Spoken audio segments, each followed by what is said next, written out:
चल रहा है मास्टर। एक भक्त माई के मंदिर में जाके अरन लगावा था। कैसे लगावा था?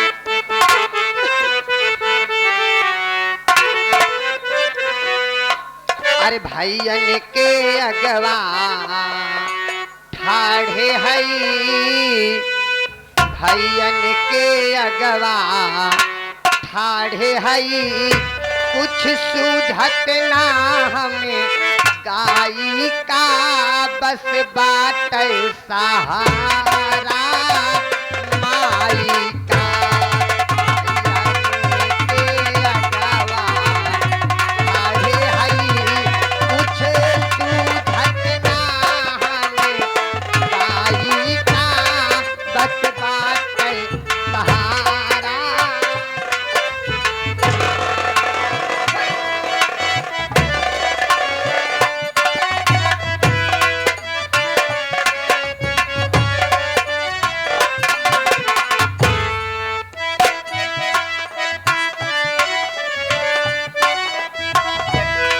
हेलो, देवी गीत को सुनते हुए गब्बर झंझटी इस शीतला बकस के पूर्वा से चलकर क्या है 11 रुपया पुरस्कार हमारी पार्टी हार्दिक स्वागत करे। कहना क्या है मास्टर जी?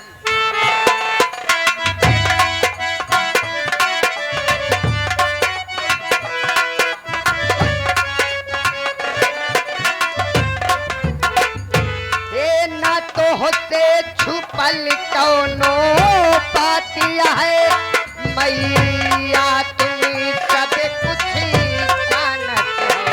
ना तो होते छुपल कौनो बातिया है मैया, तुम्हें सब कुछ जानत है। के केरा मन में का भाव है, वही भाव से सबका मानत है।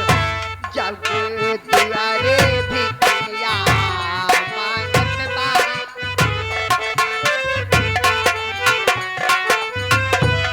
जग दुआरे भिखिया मांगत बा, हमें मांगई ना सकू माई का बस बाट सहारा माई का। भैयन के अगवा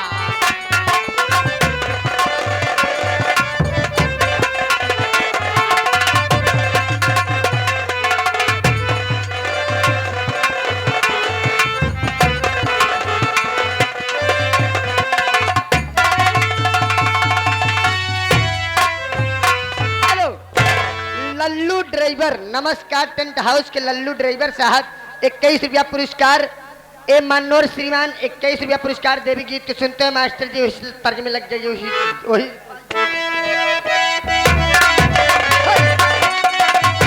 हेलो चवन्नी लाल, आपके इस गीत को सुनकर हमारे घर मालिक साहब पवन, शकील, मुकेश, अमन, ये चारों भाइयों की तरफ से आपके इस गीत पर खुश होकर आपके लिए 21 स्पेशल पुरस्कार रहे।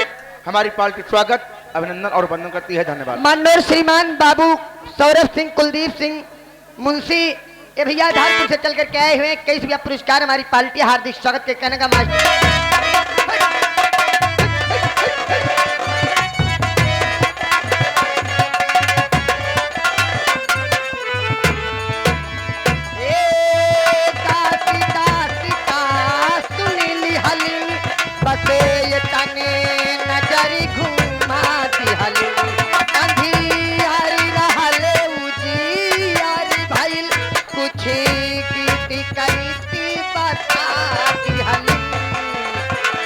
जबे तू ही झोली भर दिहलू, जबे तू ही